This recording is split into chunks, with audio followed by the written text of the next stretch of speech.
This week's episode is brought to you by Luke James, Friendly Leviathan, and James McCool. Thank you, Luke James, Friendly Leviathan, and James McCool. It's with the generous support of listeners just like you that we here at The Whole Rabbit keep our unmanned anti-gravity drone surveillance network outfitted with enough quantum processing units to locate anomalous brainwave signals from the etheric network so we can implant, through wireless hypnosis, a form of transient desire to travel to our subterranean headquarters and offer themselves up for an interview. If you'd like to help us keep our interview guests held against their will in an undisclosed location, or just hear the second half of this episode, then please visit www.patreon.com/thewholerabbit, where your monthly donation of just $5 will not only get you the greatly extended version of this exclusive interview, but you'll get access to our entire library of extended uncensored content that, after logging in, you can conveniently browse from right within Spotify on your desktop or mobile device. If you don't have a mobile device, you can always pledge your $5 to me through esoteric ritual, and the demon spawn of the 7th dimension will come to collect it in the form of toenails on the second Sunday of each month until your debt is paid. If you're enjoying the free show well enough and would rather save your $5 for a pair of refurbished nipple clips and a package of pixie sticks, then please consider giving our humble podcast a like, subscribe, or share on your social media platform of choice, because the algorithm thinks we're a sketchy rabbit-selling business who says words that make computers feel threatened. If you've already got nipple clips and Andrew Jackson is burning a hole in your pocket, our Patreon also has a $20 tier which earns you, besides the normal gifts, a monthly tarot reading with yours truly, where I tell you the exact time, date, and circumstances of your great-grandfather's illegal vasectomy. The most important thing to know when doing your birth chart. On this week's episode, we're joined by Iskandar, known widely on the internet as Alawite Anon, the same fellow whose anonymous post on 4chan went viral a few weeks ago and found itself as the topic of discussion for our episode dubiously labeled Interview with a Gnostic Muslim.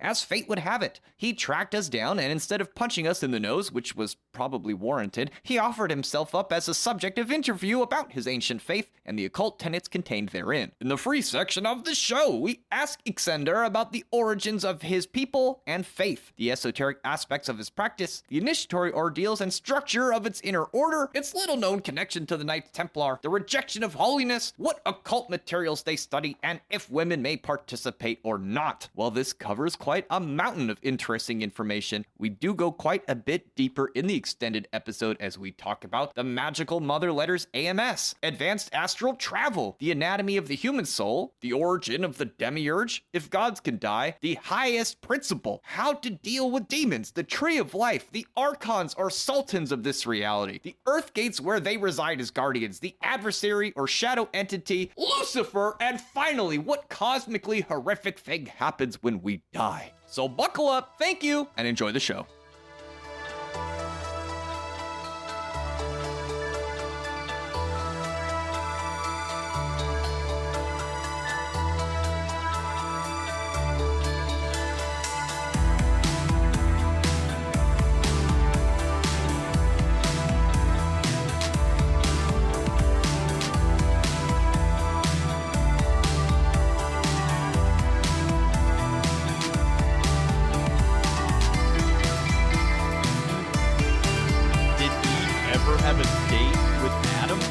Yes. No, just an apple. I thought they ate all the fruit. A priest, a rabbi, and a minister walk into a bar. The bartender says, "What is this, a joke?" That's the joke. What do you call an avocado in a mosque? What? Holy guacamole! I like that. That one's good, yeah. Why did the hawk sit on the church's steeple? Why? Because it was a bird of prey? I like that one too. 3 a.m. jokes, yeah. What happens if you don't pay your exorcist? What? You get repossessed. Oh, yeah.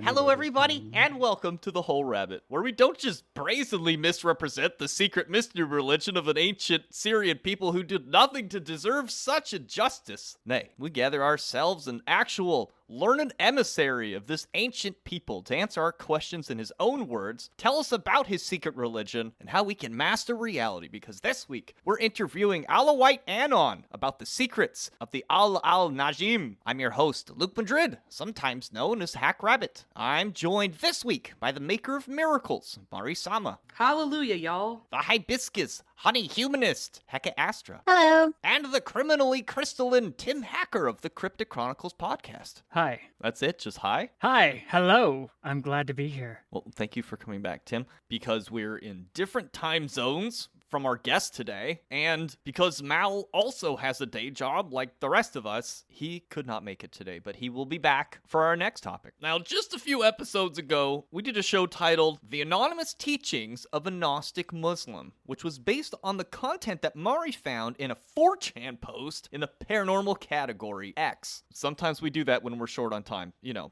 In this case, Mari struck gold because whoever wrote this post felt like they made it especially for our audience, and we had a great time. Then, after we released the show, by some crazy turn of events, the guy who made the original 4chan post found it and reached out to us. Which is crazy, because nothing like that has ever happened before. Turns out he's not just wise, but also the type of guy you'd like to share a beer with, and he was generous enough to collaborate and come spend some time with us on the show today. So thank you for joining us, Mr. Alawite Anon. Thank you. Yeah, hello everyone. Thank you very, very, very much for having me here. I'm honestly stoked to be on the show. I gotta say, right after I listened to the previous episode you guys made, I was hooked, and I had such a good time. Me and my wife had so many laughs, and we enjoyed it so much. You have made like 2 new fans, basically. Thanks a lot. Yay! Welcome. Thank you. That's very humbling. I was almost afraid that whoever made that post would see the show, or hear the show, I guess, and be like, those bastards. Because technically, you're not really Gnostic or Muslim. So I kind of, we're going to set the record straight today. Thank you so much for having me here. You're very welcome. Thank you for coming.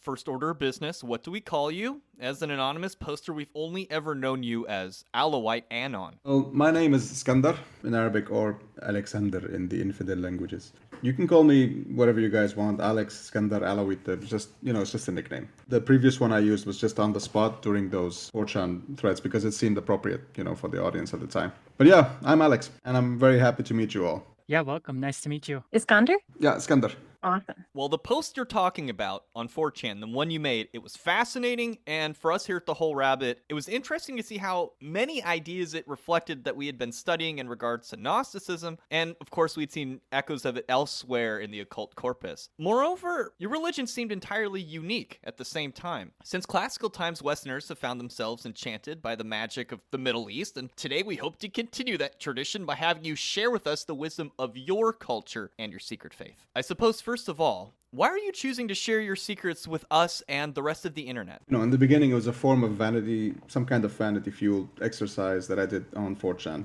I was testing the water and seeing if, anybody was interested in this sort of thing. I love everything paranormal, occult, and, anything esoteric, so the threads started from there, and they sort of amalgamated and grew into like this serious discussion with others on Discord, and, it started off as one thread and spread to 7. And now it's become this like knowledge preservation project. But a little background, I was basically born into this faith and raised in a small village in the mountains of Syria, and currently our situation there is that our like traditions and cultures, they are kind of on the edge because we're like surviving a pretty horrible civil war, and we're worried that our traditions and esoteric knowledge will one day be washed away by the by the war. So I discussed things with my elders and in the community, and started this personal project of releasing whatever harmless information we can to preserve this, and I got the okay from them. And now this effort has grown into this book project of like a compilation of frequently asked questions about the Alawites, and specifically our other order, which is like a subsection of the Alawiyya called Najm.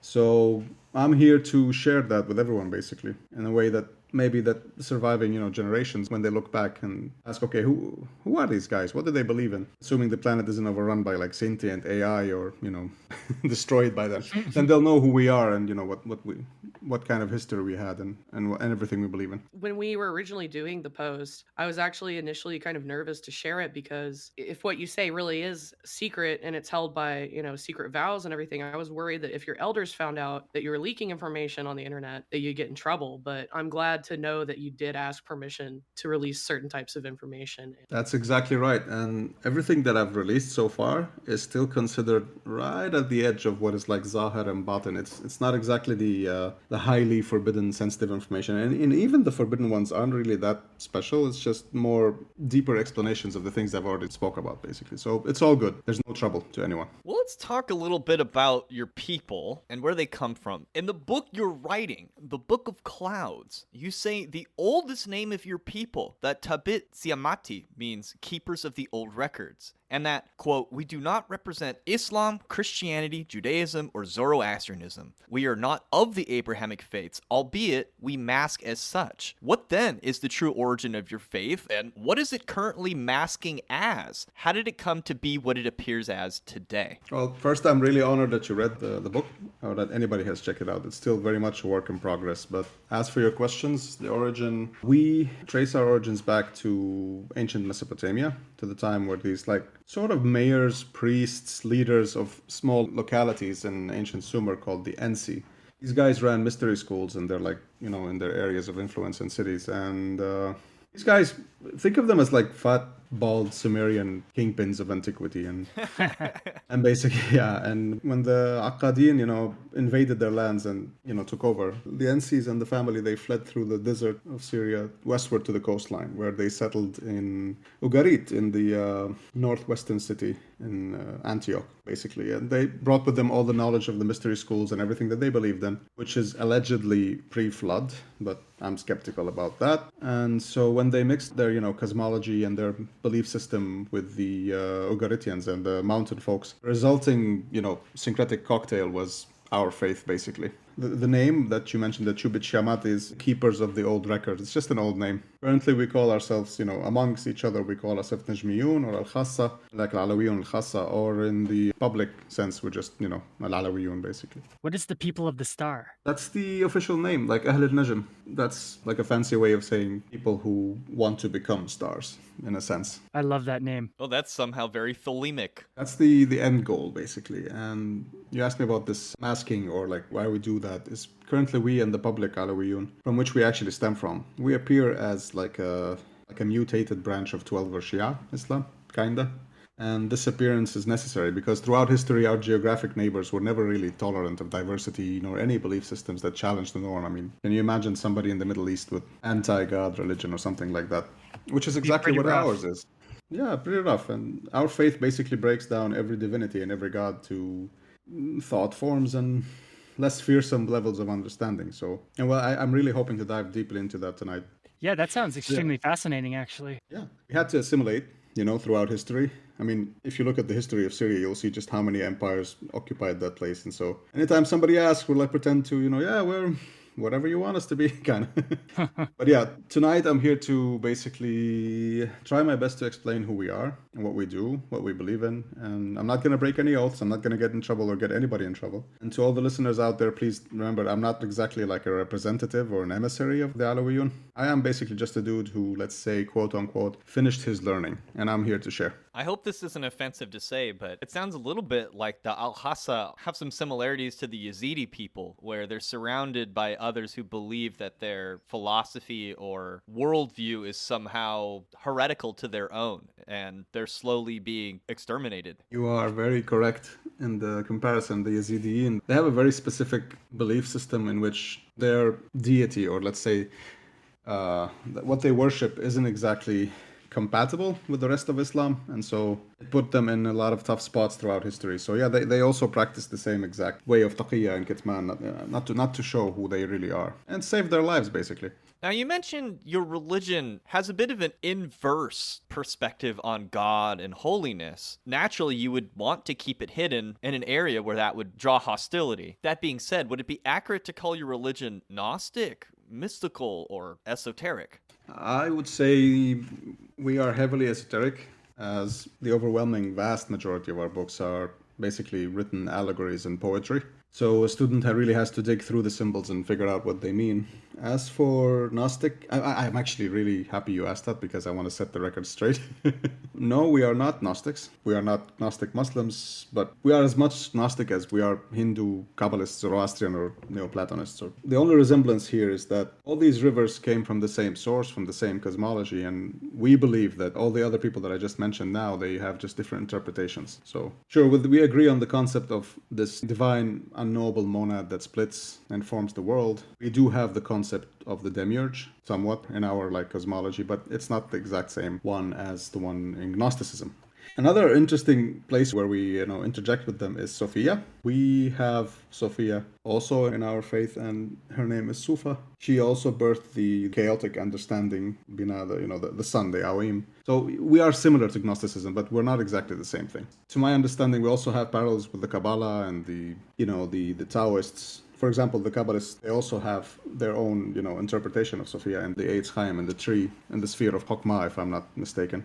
So what I'm trying to say is that we agree with all these traditions. We are basically looking at the same thing and just interpreting it differently. The Gnostics sort of animated it a little bit more than the others, If anything, our faith can be described as leaning towards Sumerian and Neoplatonic philosophies combined. Thank you. That actually does set the record straight. It borrows from the same stream as other wisdom traditions, but it's the one stream nonetheless. That's the way I've always looked at it as well. The name of this podcast sort of implies that idea, you could say. So I'd say we're big subscribers to that concept in general. Now, I've got to take the bait. You said something I found compelling. Often on the show, I speak of my fluke success invoking Sophia, which radically and permanently changed my outlook on the universe. I've had my share of mystical experiences, but this one in particular, the one I call my theophany, was on an entirely different level. Theophany meaning what manifestation of a deity. In this case, I felt like Sophia came to me personally. Now I've been calling her Sufa in preparation for this episode. It sounds kind of like sofa, like something I could recline on, which the universe sort of does in a way. One element that played into my fluke success was regular devotion to an archangel of Chokmah, Raziel, and by way of their sigil. I've often wondered if this was a factor in how my experience played out. Perhaps if I'd been using a sigil sacred to Tifereth, I'd be a born-again Christian right now. After the experience, I felt as if all the seeds of doubt or ontological skepticism inside of me had been burned up, and I was left to assume that this is whatever the Gnostics had called Gnosis.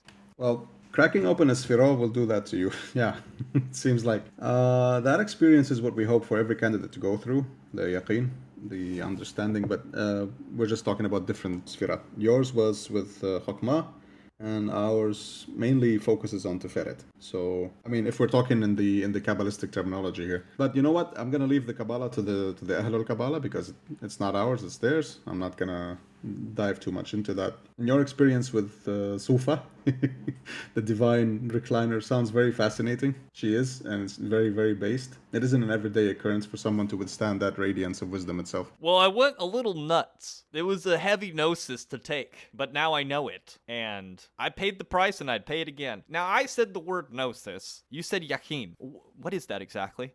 So, before talking about the yaqeen, I need to clarify a little bit about the cosmology, just to give like a map for everyone. We believe that the material world, the one we're living in, the 3D, all of matter, everything that is here in this energy range is condensed. In the beginning it was like a dense sphere, like an apple, basically. And then there's this external mental creature, like a ghost, ethereal thing that dwells in higher dimensions outside the one we're in. It has 7 layers, and the core of it is basically the awareness. It's like the ego of it, the I am, This creature wraps itself around this material world, right? And it penetrates it, and it expands it, right? This is our own, mountainous, peasantly explanation of the Big Bang, if you will. Our faith believes that this creature expanded the world and started to, permutate everything inside, like all the universe, all the solar systems, the planets, down to the smallest, detail.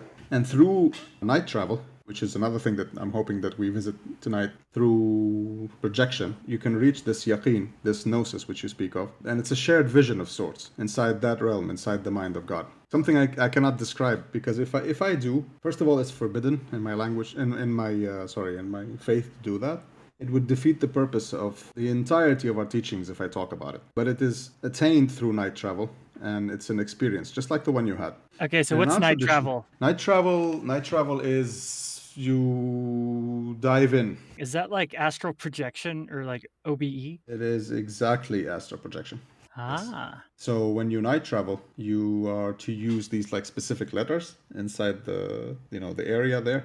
Well, it's not really an area, but there. And using that, it will get you to a specific layer where you will have this shared yaqeen, this shared exact same understanding that everybody else has the same one. And just because of this being the same thing that I experienced, you experienced, and someone else experienced, this sort of validates successful travel in a sense. Awesome. This is what Aleister Crowley meant with his phrase, he was so fond of. The method of science, the aim of religion. In so much as this is an experiment that if you do correctly, it has a repeatable result that you can verify, or what's the phrase they use? Peer review? You can show it with others and share in your experience together. It has replicatable results. Yeah. If I may tell you exactly how it's done and the amount, this is like kinda hush hush, but I can talk about it. And the culmination of we have 4 initiations. Between the 3rd and the 4th, there's the yaqeen, where the candidate exits the body, has the experience. We are not allowed to tell him what it is beforehand, so it doesn't soil the experience here. Because if I tell, for example, the person who's about to go through that experience, you're going to see a huge golden bird, right?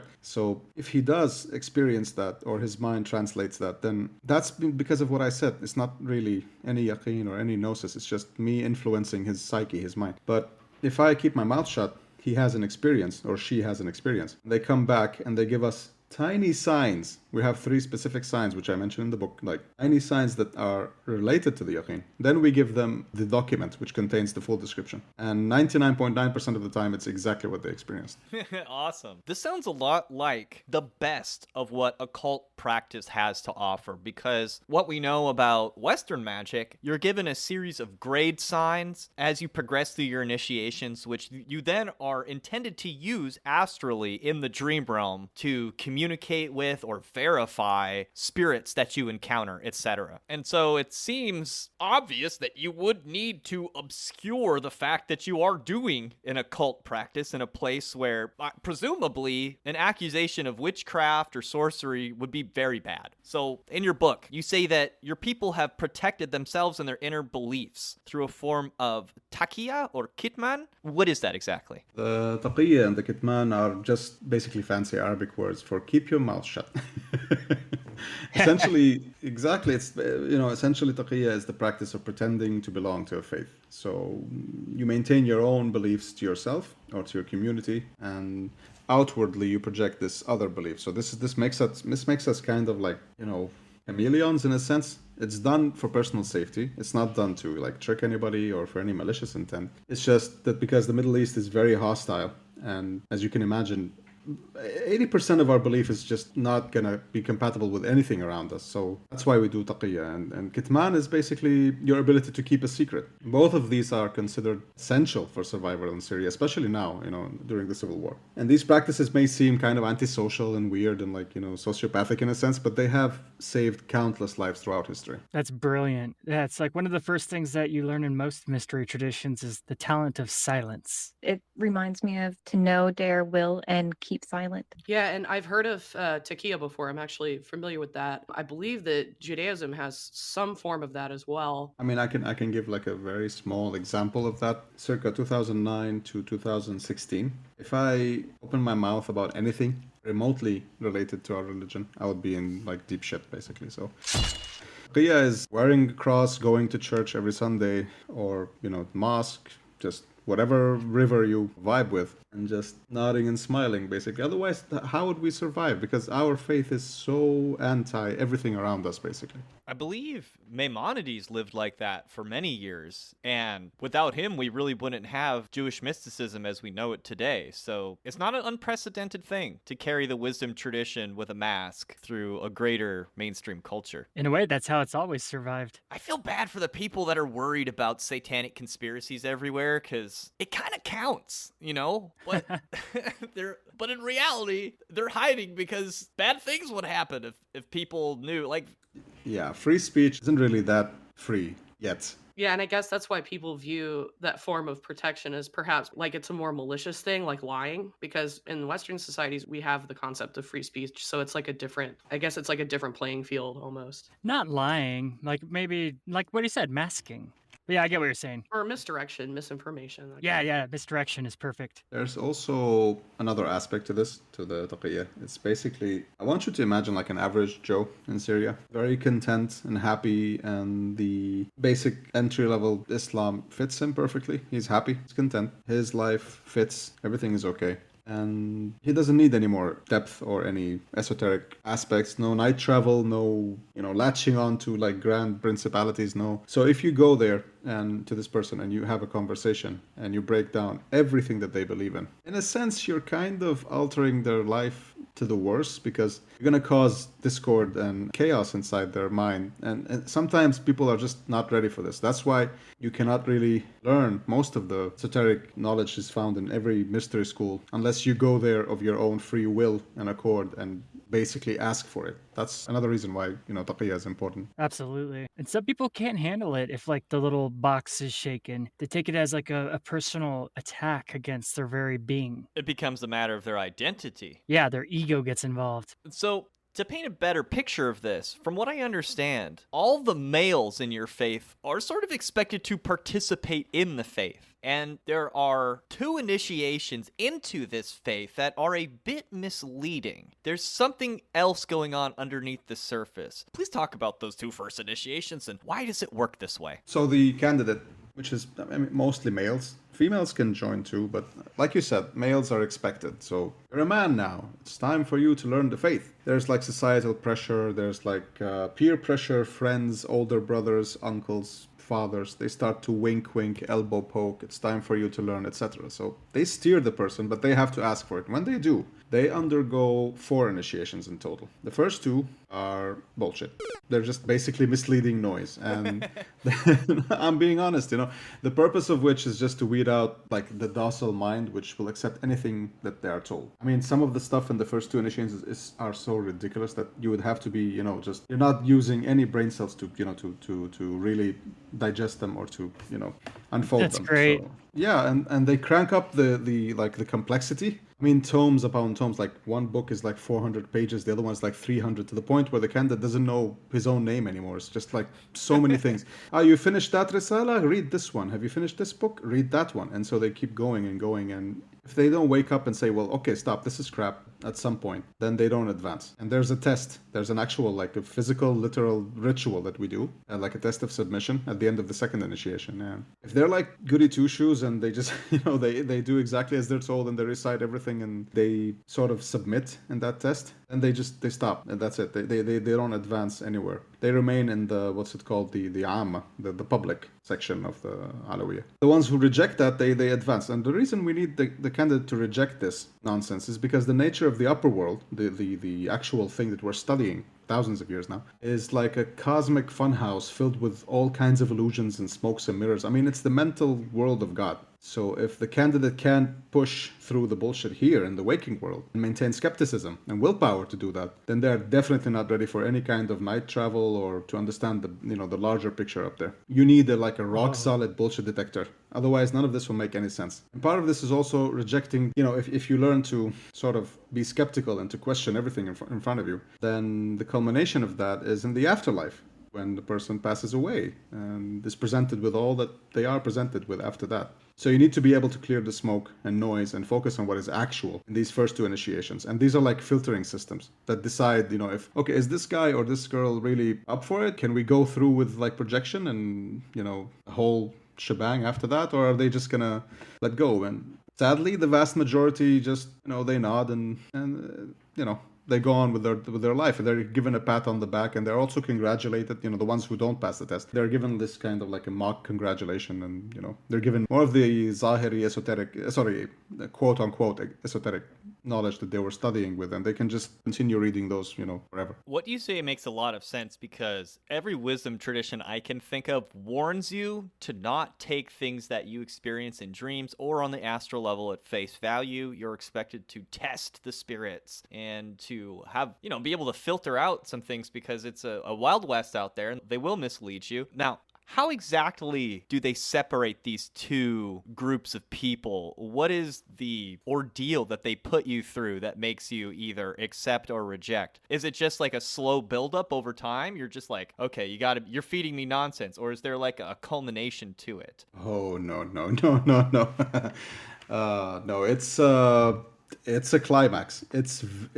It's a very violent... Okay, so at the end of the second initiation, the reason you're doing the second initiation is to recite secrets, right? And you're given these like poetic verses and stuff, and you have to recite them back to the committee and, prove your worth, so to speak. And they make this like a fake mock execution where they say, you have not done your part, you've broken the oath, you're not reciting things right, you're not, you've lost the charge, you haven't done it right. And for that, you must be punished. And they drag you to this middle of nowhere, and like a different hall where everybody's dressed in black, and it's so ceremonial and it's so, creepy. And everybody's giving you these like ominous looks. And they rough you up. They just tell you, okay, if you don't seek mercy immediately from, God and his emissary on earth, this guy right here, and, they're like titles in the assembly and everything. So they make you bend over, like kneel and kiss the leg and that whole thing. And if you fight back, they kind of escalate the violence until you actually submit. And the only ones that actually make it, you guys out there who are listening, who are about to take this initiation, focus very well, listen very well.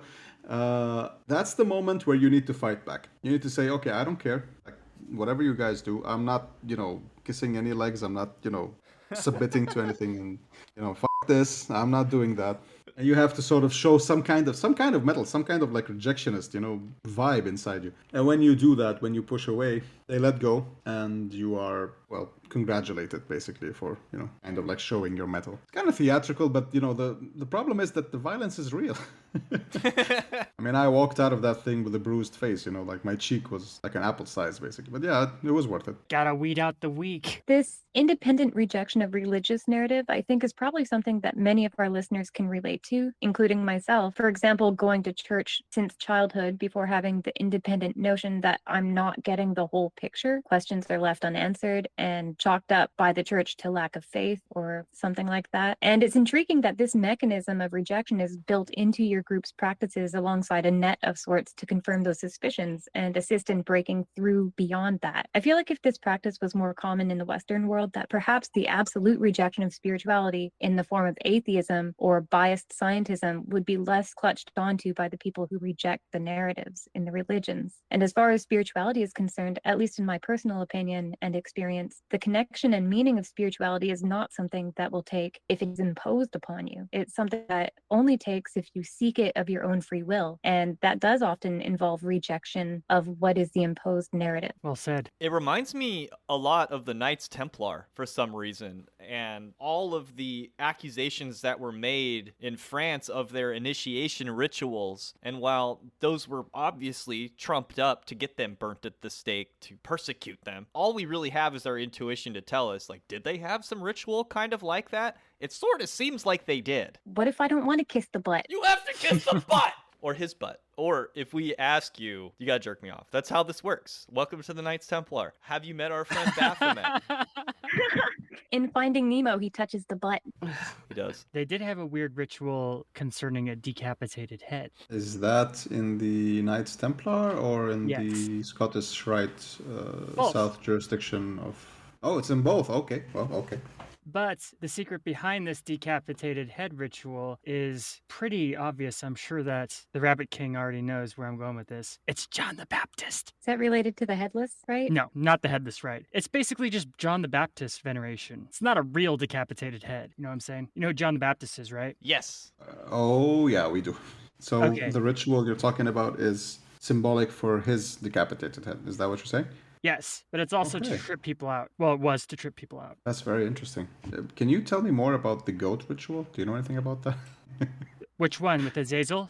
I'm not sure. There's a lot of jokes going around about goat riding and goat kissing and goat tickling and Okay, now that we've brought up goat tickling, is there any relationship between your traditions and those of Freemasonry or the Knights Templar? That's a really tough question because the connection between Freemasonry and the Templar themselves is unclear to me. Perhaps some vein of truth lies hidden somewhere in some degree in the York Rite or Scottish Rite. I'm not sure. But first, let me say that I'm not a Freemason. I hold no Masonic, affiliations currently. The big emphasis on currently, as this may change in the near future.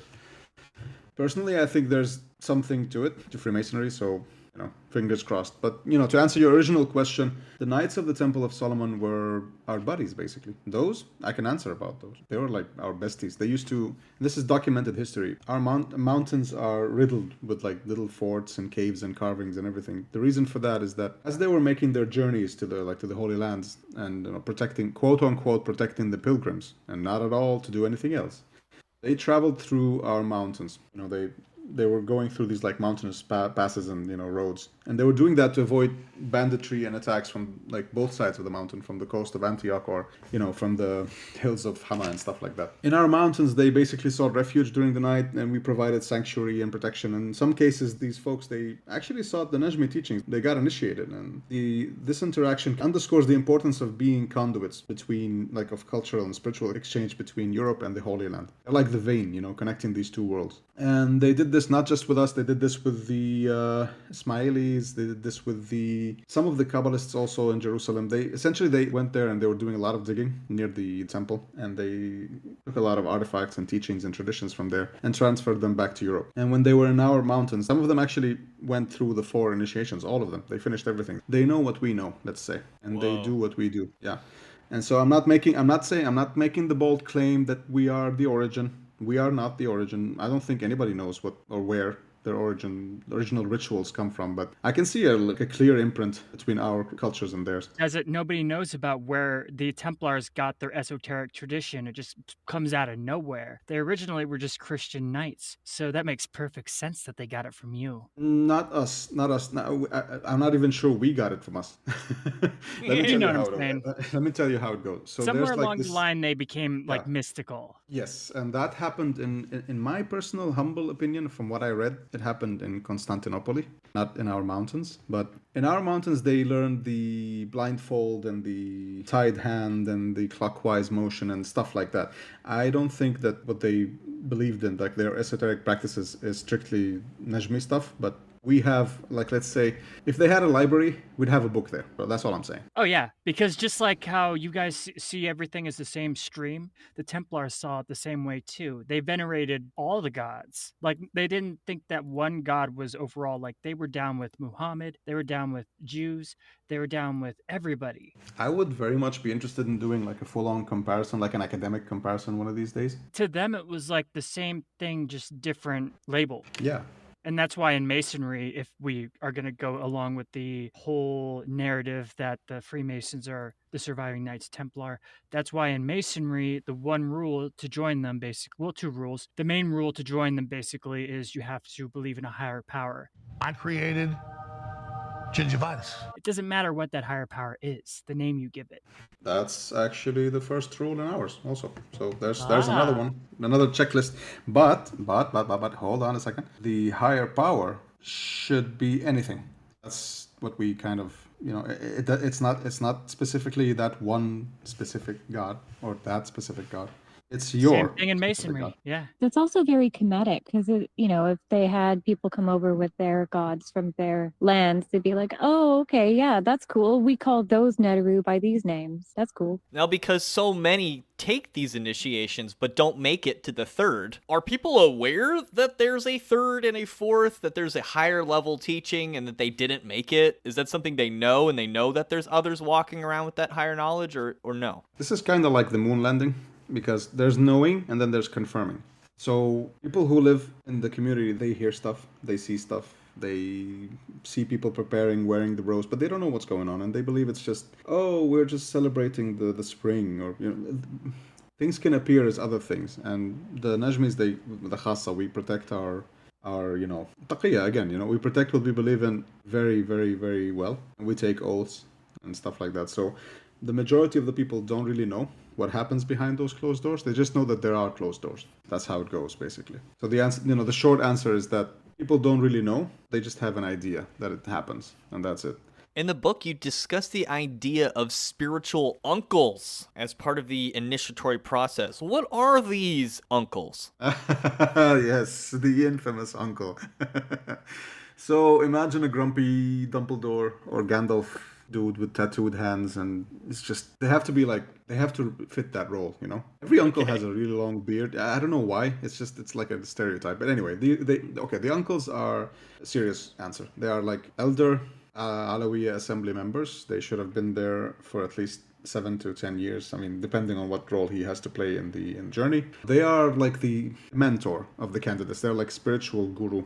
You know, these guys, they cannot take more than 10 students, and there's a reason for that. We were also obsessed with numbers for some reason in the Najm. And before you ask, there's sadly no 50 Shades of Grey action involved between the student and the uncle. I mean, after all, we shared everything, you and I. I mean, no erotic aspect, you know. Oh, man. At least in our faith, although I have thoroughly enjoyed all the jokes from 4chan and, you know, Discord, Reddit, and everywhere. So, yeah. These grumpy old if I can say, basically become your spiritual fathers, right? The more you invest in the teachings, the more they give you. So they are like your library, in a sense. Like, oh, you finished that book. That's very interesting. Well, here, have 5 more. So yeah, they are usually, they love to do that. They love to play that role. And they've been in and out of the realm which we study, like the cloud of ideas, like a gazillion times, and they enjoy, you know, bossing you people around. So, for instance, I'm going to give you like a small story. My uncle had me build him a cabinet for no reason whatsoever, just, you know, Zen stuff. Like, you're going to build a cabinet, okay? I've never touched wood in my life, but you're still going to build a cabinet. I somehow managed to build something that looks like a cabinet. And I delivered, you know, my project, and here you go, uncle. I hope this is, you know, fitting. And he said, well, this is for you. I'm going to fill it with books and put it in your house. So this is the kind of shit they do, you know. That's who they are. They play like this kind of like a mentor role in your life. See, that sounds kind of fun. As long as they don't touch your butt. I'm not even sure. I mean, maybe I don't remember it because you know how it is with herbs and drinks and stuff. So. Uh-oh. Now, but I know where that stigma is coming from because there's a lot of these similar practices elsewhere in the world where there's this really shady, creepy kind of, you know, the disciple-mentor relationships, but we don't have that. So I'm just going to clarify that over here on air. If you're like in Syria and thinking about joining, nothing's going to happen to you. Take it easy. Now, I wanted to touch upon this idea you mentioned earlier. Would you care to elaborate on this aversion to the idea of holiness? Here's the answer. We view the concept of holiness, you know, as a prison to the mind. I know I'm going to piss off a lot of people who are listening, but we human beings have long feared the idea, the concept of holy, right? We think of gods and deities as these like dominant, towering, all-powerful makers and shakers of the world. And as such, we kind of forget the question why and, you know, to be skeptical of their nature and purpose. So if you look back in history, every pantheon in existence has instilled this fear in every culture. Most fairy tales and every god I've ever read about basically puts human beings through trials and hoops and tests and, you know, drama and tragedy, and they heavily meddle with our lives and destiny. It's frankly kind of toxic, you know. We need to take them to therapy, basically. Best example of this would be our, you know, interpretation of Yahweh commanding Abraham to slaughter. You know, he just told Abraham, "Here, take your kid to the mountain and kill him." You know, and without question, the dude just drags the kid to the altar. And this is the destructive word holy. This is the power of holy. No, we understand that these guys are like upper dimensionals and meddle with our life and they do all this stuff. But there's no reason, absolutely no reason to bow and kiss the ground 5 times a day or like in fear of lakes of fire. And have you guys read anything about the Zoroastrian hell? It's horrible. Yeah. It's grim. It's like 7,000 pages of pure torture, basically. So the Zoroastrians are like wise and their creed is like so rich and amazing and everything, but their hell is insane. I mean, the entirety of their books is what, like 4,000 pages, and hell itself is like 9,000. So yeah, that's what I'm trying to say. Yeah, we hold no disrespect to the religious folk of the world. It's just our personal, private choice. You know, we reject this idea of dominating divinity. The central one, the one we believe in, the one that I described before, that is like forming the world, the I am, has never forced anyone into doing anything. No submission. It's not asking you to dress a certain way or to, you know, jump through hoops or do anything. It's not going to put you through hell, or you're going to put yourself through hell or heaven. Not that. And the I am is just there. It's just forever there. And if you learn to ignore all these like little thought experiments, you know, all these like little pantheons, then you'll be just fine. And the only holiness that we actually believe in is the one inside you, you know, the light that it gave you. Any human being walking the earth that claiming divinity, you know, wearing any kind of funny hat, no matter how well decorated, no matter how, you know, golden his like Batmobile is, nothing down here is divine. We are all the same. Agree. Yeah, and it's interesting because along my path and my journey, I kind of learned that on my own. Like I had this intuition about what is the I am, what is the source God. And to say, oh, I can't eat hot dogs and I have to wear a dress at all times and I can't wear synthetic fabrics or eat shrimp. Like, what are these rules? Like that's for nothing. I mean, it's Doesn't simply make about sense. all the holy stuff is to me, and I saw right through it, especially like with church, especially like Catholicism and all of the, playing up all of the pomp and circumstance of their ritual. And that's, I do enjoy ritual, but I'm averse to this kind of glorification and holiness that you reference. And I like to see that, even your mentor, you don't call him a holy man, you don't call him a priest or like, a man of God or any of that stuff, because we are just human beings. It has more And power if it comes from you, not the ritual itself. right. And if we all are containers of that flame of the one true source, then none of us are above or below or can subjugate. And by proxy of that, even if a being is living in that higher 5-dimensional realm where all the clouds are that we're going to talk about, then they're the same as us. And like, what are they to tell us how to act or what to do or to pay homage to? Precisely. So I think that's brilliant. And it's just, I think a lot of people have that, like, it's just an intuitive knowing, like, Yeah. what that is, but you can't put it into words. And I just love the way that you guys do it. Totally. It almost feels like this is the original red pill versus blue pill. Oh yeah, this is one of the many, many reasons I love that movie.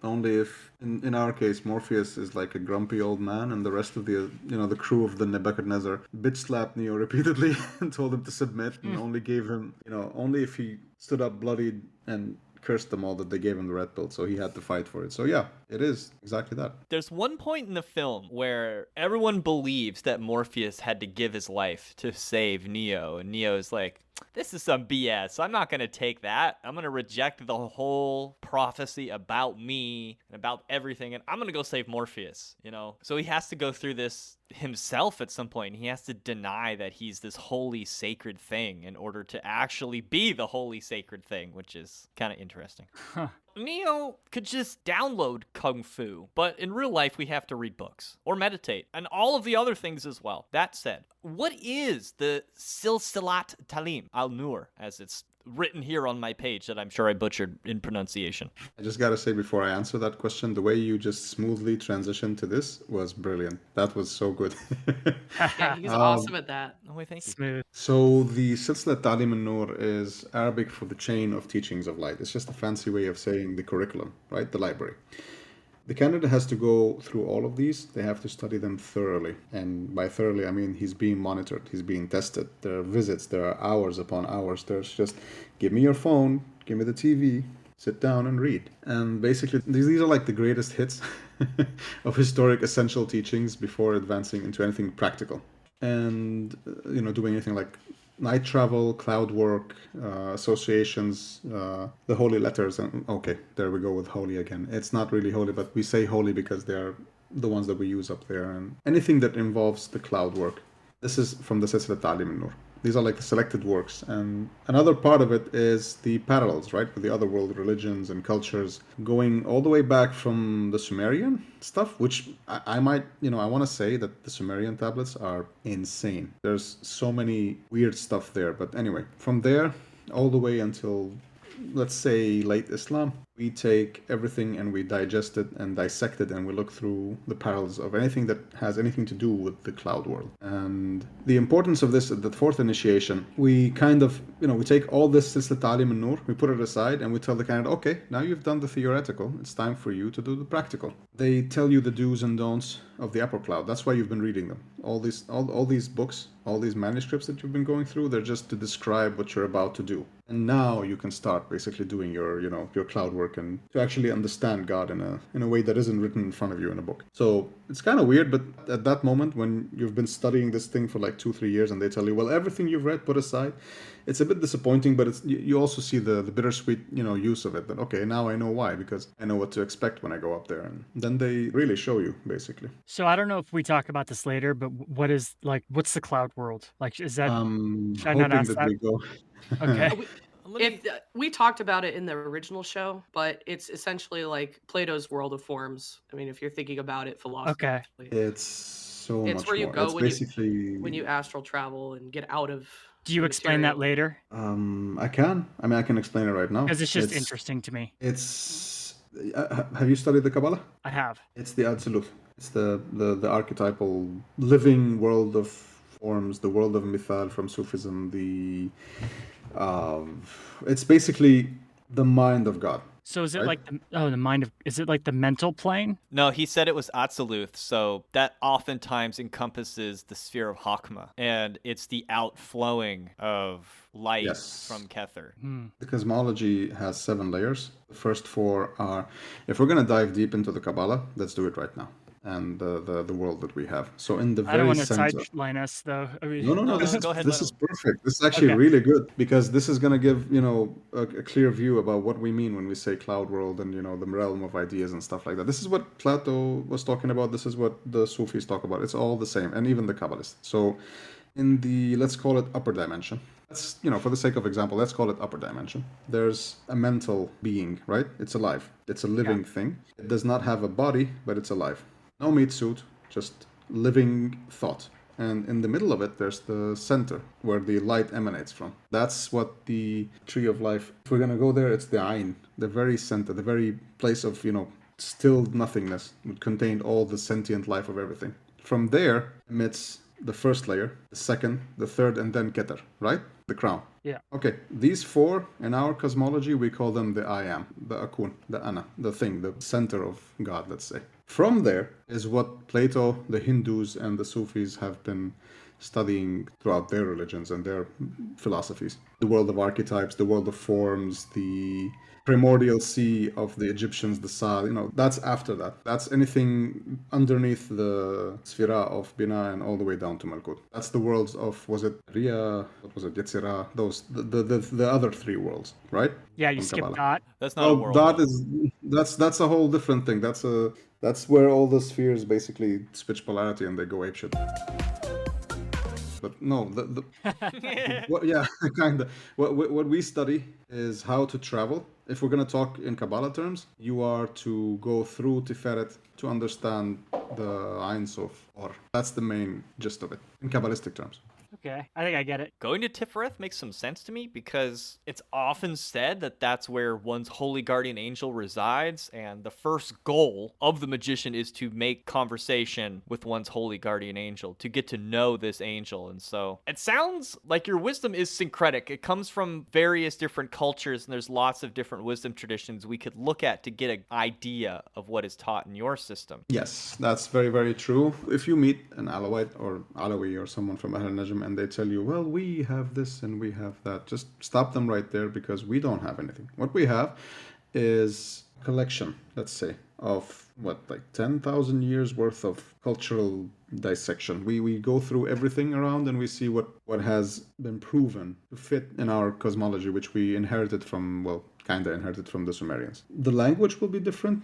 I mean, the books, there are plenty. The language will be different. The cultures gave them different names. I mean, take, for example, the parallel which I gave you earlier about the Yahwim and Yaldabaoth, from the Gnosticism, basically. Our demiurge, Yahwim, reached... I mean, you can see where I'm going with this when I give you the example. So he reached to the world of Al-Adillah, the place of shadows. And from there, he siphoned 7 strong and mighty sultans. Does that sound familiar? You know what I'm trying to say? Yeah, absolutely. So everybody had their own fairy tale for the same event, right? Everybody had their own... Totally. The Kabbalists do the same thing. So with these books that we have, or where we study, they just try to find the comparisons between everything. Yeah, because there is a lot of comparisons and similarities. Oh, yeah. It's all the same river, just flowing differently. I heard in another interview that you did that you mentioned 4 books. Are these books source texts that you use above all others? And if so, what's your favorite passage? I'm very curious about this, so please share. I'm gladly.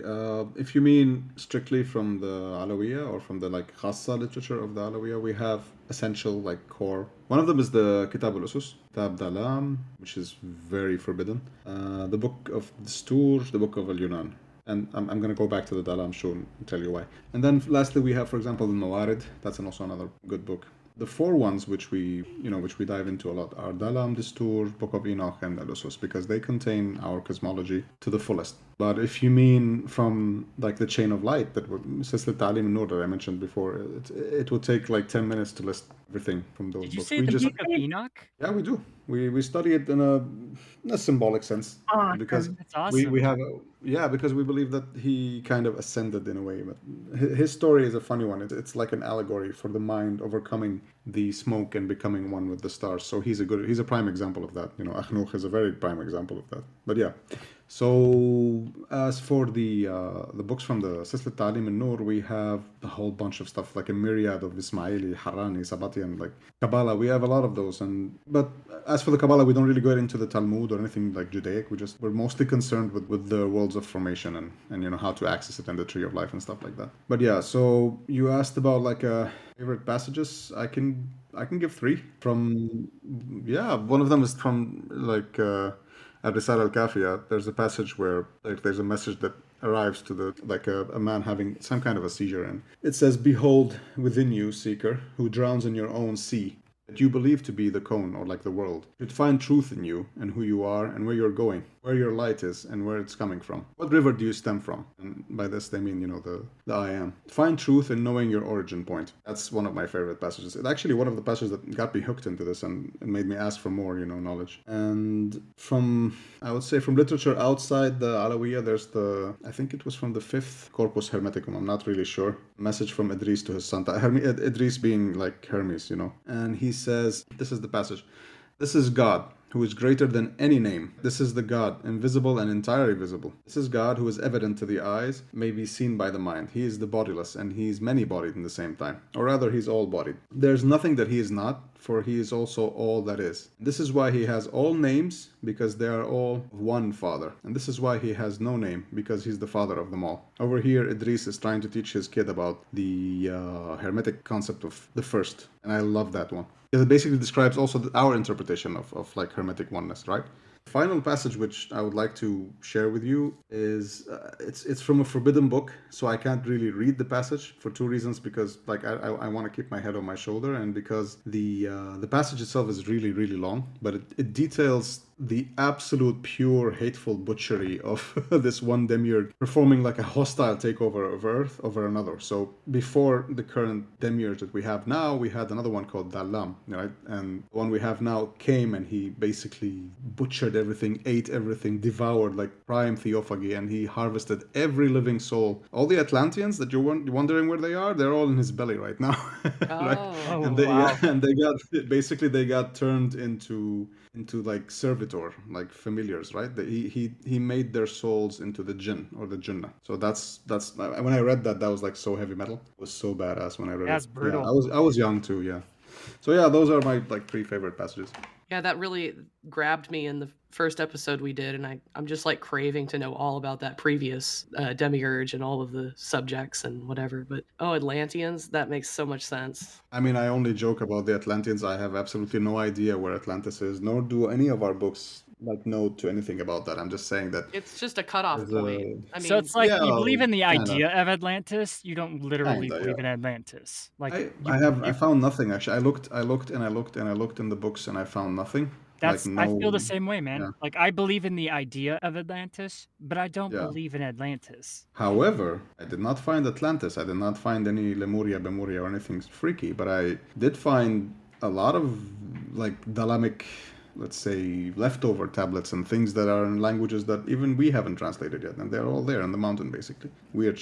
Whoa. wow. We need AI to translate it. I mean, I'm hoping one day when the Civil War is over and maybe there's going to be some kind of like an effort to do that. But people right now are too busy with other things over there. I have to ask about the women's fault. Are women allowed to practice? And if so, are they given equal status and access as much as male students? Yes. Thank you so much for asking that, because from the previous show, there was like a thing which I felt like I need to clear, So yes, women have equal access and equal status. And if they come to like, if they want to learn the faith, or any woman, any seeker that reaches the assembly through a proposer and asks for it, then they can receive it. There's no barrier whatsoever. And I know that there's like this like idiotic jokes that we made on the threads and everything like that about the soul degrading into women and stuff, but it wasn't really meant in the sense that a man is worth 2 women or anything like that. It was mostly because in the upper world, in the cloud, the women and men are not exactly women and men. They're basically just cloud essences. They're instances in the mind of God. But, however, there is the projecting, the giving, the, I would say, extrovert maybe. I don't know how to explain it. There's the projecting and the siphoning, right? And there's the receiving aspect is a woman and the giving aspect is male, kinda. So that's what I meant when I said that they shatter into 2 and stuff like that. But there's no, like, culturally, women are the Syrian Alawiyun women are the most culturally and religiously liberal in the entire Middle East, maybe, along with like women in Israel, maybe. I'm not really sure. But yeah, so they can learn. They can teach also. It's doable that, for example, a mother or a sister or an aunt wants to pursue being an elder, like an aunt. That's beautiful. Yeah, but I mean, to be fair, this is all like nerdy shit that males do, and like women are kind of like mostly above this, and they're just like, okay, let the boys have them. Yeah, let the boys have their fun. And what's funny is that most of the world thinks that, okay, a woman is not really prepared for this, or they're like weaker or anything like that. It has been thoroughly proven that women have a much stronger connection to the cloud than males. So a woman can have projections easier. I don't know why, but it is what it is. Maybe they're more intuitive. Maybe they're more, in tune with it. Definitely more intuitive. Basically, yeah, we're basically mostly just, lost in our own hubris and bullshit. And they remembered. You should see the dream journals that my wife has and the ones I have. I write 2 paragraphs and she writes like 3 pages. You know what I mean? My wife does that too. Exactly. Yeah. I write like a paragraph and she goes and writes the story. Exactly. They're more able to travel, but I would say maybe they in Syria, because there's like these antiquated kind of old Arabic gender roles there, so women are too busy with that shit to deal with teaching Alawiyya and Ahl al-Najm and stuff like that. Most women, my sister for example, my very own sister, she knows and she has learned, and she's like, okay, you guys have fun. That's it. That's yeah. It's funny what you're saying is represented in the Rider-Waite tarot with the Lover's card, where Adam is looking over to Eve, and Eve can see above the cloud that's obscuring Adam, and she can see the angel. Totally. The gender in the cloud kind of reminds me a little bit of the 0 and the 1 of Thelema. And I think this is maybe also similar to the concepts that we explored in the Gospels of Thomas episode regarding active and passive spirituality. Yeah. Right off the bat, if I come across any type of like religious belief system that holds women or men like one above the other, it instantly just screams bullshit to me. Like, this is garbage. This is just a meat suit, man. We're just driving cars. We're the basically. same thing. We're just opposites. Same coin. Right. Wait, so do you call your female elders aunt, or do you still call them Amma. uncle? We call them Amma, aunt, exactly. Amma. I want to be an Amma, aunt yeah. someday. I like that. You can do that. You can actually do that. I mean, I don't know where you live, but if you find like Khassa communities, I mean, there's one in Australia and one in Brazil. I'd be one of the weird women that want to do it. That's super interested. That'd be fun too. Say uncle. I can't wait for my initiation to get the shit beat out of me. Is that where the whole say uncle thing came from? I think it is. Yeah. Oh, Dude, yeah. also, the Knights Templar came from these guys. Holy shit. Oh, no. No, I've already gone with that.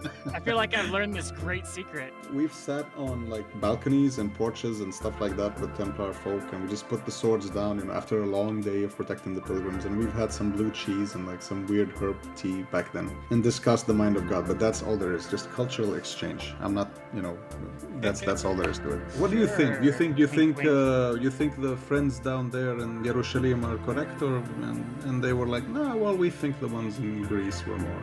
It's like just people having fun and talking. That's all.